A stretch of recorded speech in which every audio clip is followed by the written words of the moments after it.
Welcome to Current Cuisine. Today we are going to be doing fish tacos with 3 different sauces. We're going to do a tropical fruit salsa, we're going to do a sort of a unique take on a guacamole, and we're going to do a cilantro, sour cream, and lime sauce. We're going to put those on a piece of blackened whitefish, and we're going to serve it up as tacos, and it's going to be fantastic.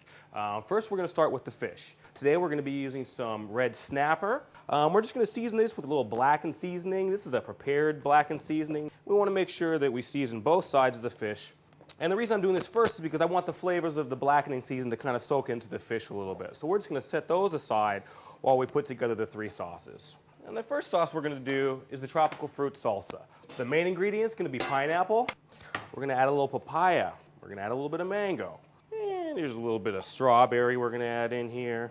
We're going to add a little orange juice, just a tablespoon or 2 of orange juice. This is our sweet Thai chili sauce. You're going to get that at the grocery store or Asian market.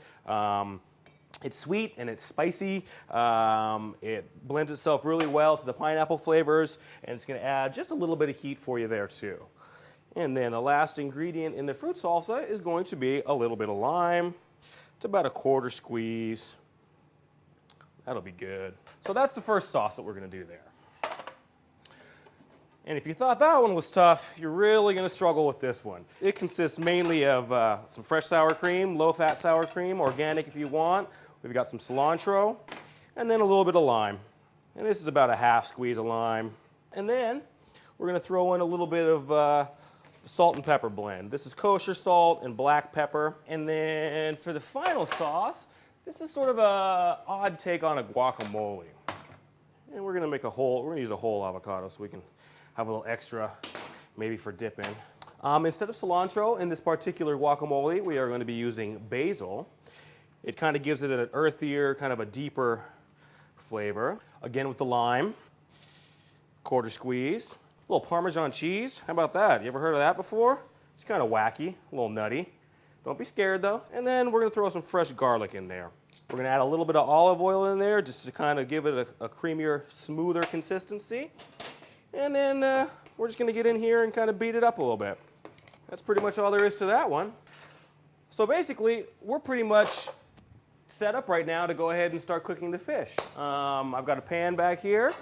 We're going to go ahead and get it nice and hot. And we're going to take a little bit of the olive oil that I have over here. I'm going to get my fish back up here. I'm going to go ahead and cut it into some smaller pieces. I'm not going to be using the whole fillet for each taco, so for the purpose of cooking a little bit quicker, we're going to go ahead and cut that fish while my pan heats up a little bit. When you're working with hot oil, if you're frying things, whether it's chicken strips or potatoes or whatever, throw a little bit of your seasoning in the pan. If it starts to kind of foam up a little bit, you know your oil's ready. If it doesn't do anything, then your oil's not ready yet. And if you put your meat in there, it's just going to suck all the oil up and it's not going to cook it. You want to hear the sizzle. And these are real thin slices. They're only going to take a minute or 2 on each side.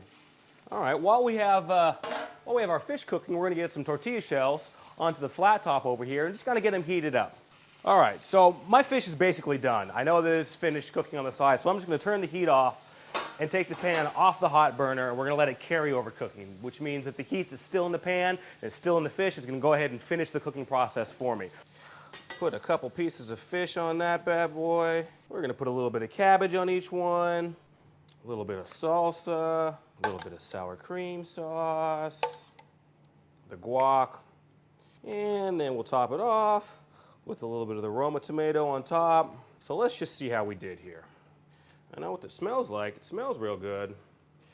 Put it with a nice Corona and you're good to go.